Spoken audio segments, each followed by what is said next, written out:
Hey, it's Joe. 3 stupid things newbie real estate investors say and do. First one, I'm going to use loans to build my portfolio.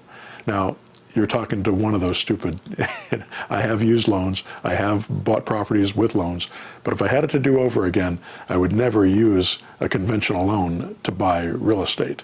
I believe it's a mistake. Now, I'm going to end up making money doing it because I know what I'm doing, and the times that I got hurt with it, I was able to protect myself with it because I had income coming in from other sources.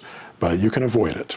You can use subject to, you can use land contracts, you can use multi-mortgage, you can use assignable cash deals. You can do a lot of different things other than using conventional loans. So don't use conventional loans. Throw that aside until you really know what you're doing, and then do it. Because the reason people use loans is because it's easier.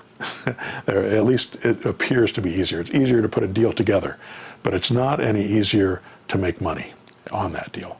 You still have to know what you're doing to make money. So you might as well make your mistakes on properties that don't use your credit and don't use your down payments on it as well.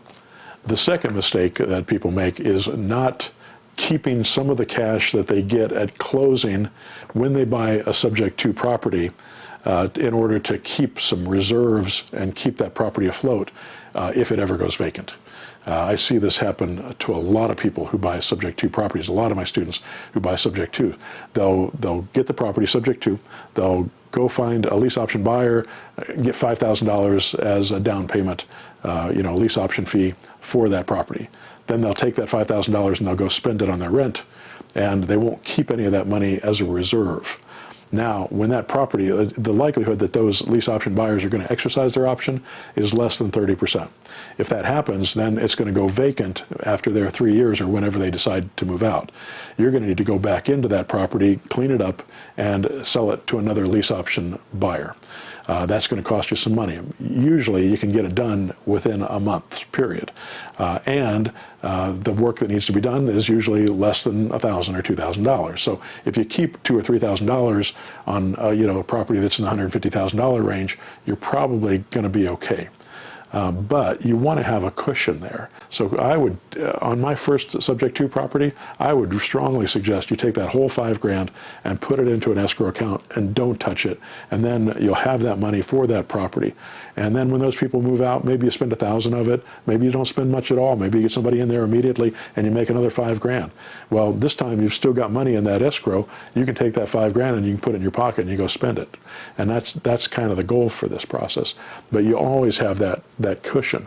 The second property, maybe you don't need to keep the whole $5,000. Maybe you keep $2,500 of that. Third property, maybe you only need to keep $2,500 of that. Fourth property, maybe you only keep $1,000 of that. Fifth property, maybe $1,000 of that. After that, maybe you don't need more than $10,000 in an escrow account for 10 or 20 subject twos. The likelihood that you're going to have a 20% vacancy rate at any particular time, that only happens when things really crash. In 2007, my vacancy rate on my subject twos went from 3%, which was normal for me, up to 20%, because so many people lost their job and they had to stop making their payments on their house. They had to move out. So I got a lot of properties back at that time, and that continued for about about a year. We got it solved pretty quickly, but it lasted for about a year, and it was painful because I had to make those payments. But fortunately, I had kept a reserve on those properties, and we had enough money to make those payments on those properties. And we still had money coming in from the other properties and cash flow from the other properties. Plus, I had since the market was crashing, we were making all kinds of money, buying properties under market value. When that market crashes, it's a horrible thing for the country, but I'm smiling, right? Because we make a lot of money when that stuff happens. The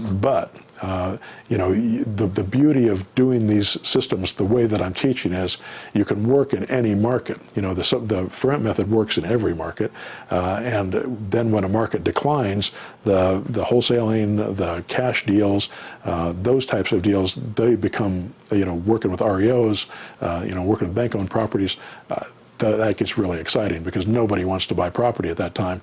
So if you know what you're doing at that time, you can really make a lot of money, and you can solve a lot of problems for people that are losing their houses.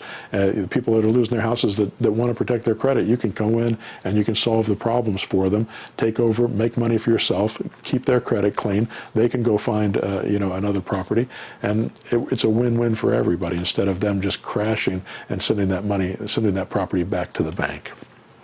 So that's number two.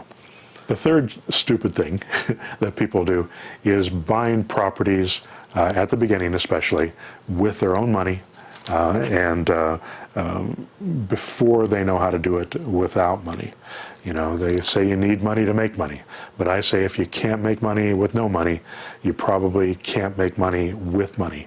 Learn how to do it with the zero down techniques that I teach first, before you start spending your money, before you start using your credit. Don't use your cash until you know what you're doing. And then when you use your cash, put it in the safest possible place you can possibly put it in.